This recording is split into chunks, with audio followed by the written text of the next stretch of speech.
Le schéma narratif. C'est quoi? Le schéma narratif permet de repérer les grandes étapes du récit. Il est composé d'une situation initiale, d'un élément perturbateur, de péripéties, d'un élément rééquilibrant et d'une situation finale. La situation initiale, c'est quoi? La situation initiale sert à planter le décor.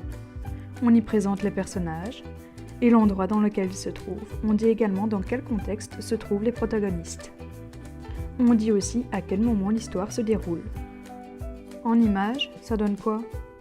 Nous nous trouvons en Belgique, dans la grande ville de Charleroi, et plus précisément à Marcinelle, rue de Limbord.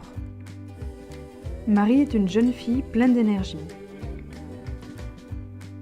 Vivant seule, elle a tout le temps qu'elle souhaite pour s'adonner à sa passion, qui est la cuisine. Lorsqu'elle se sent seule, elle cuisine. Lorsqu'elle ne se sent pas seule, elle cuisine. En bref, sa vie, c'est la cuisine. L'élément perturbateur, c'est quoi? L'élément perturbateur est un problème que va rencontrer le personnage principal de l'histoire. Ce problème va briser le calme du début. Comme vous le savez si bien, la passion de Marie, c'est la cuisine. Un jour, elle décida de faire des crêpes.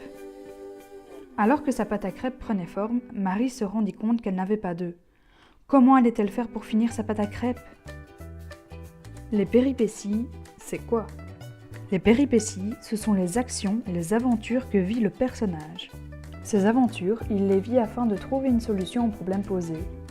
Cela va lui permettre de retrouver le calme du début. Comme Marie n'avait pas d'œufs, elle décida de se rendre chez ses voisins afin de leur en demander.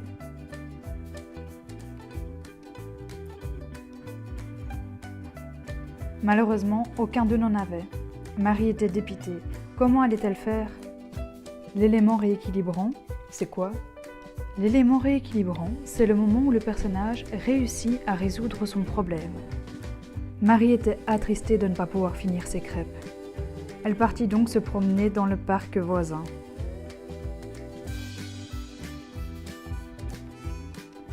Soudain, elle vit des poules. Marie s'approcha des bêtes à plumes. Elle décida de s'approcher un peu plus près. Et miracle, il y avait des œufs, assez pour finir sa pâte à crêpes.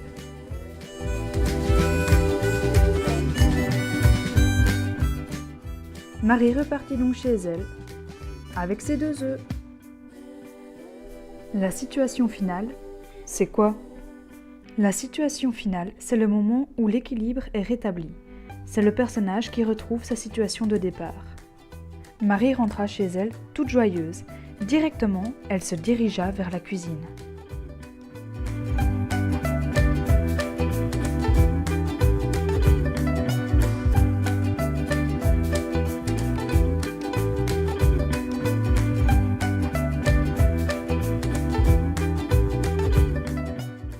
Grâce aux œufs qu'elle avait trouvés plus tôt dans la journée, elle put finir ses crêpes.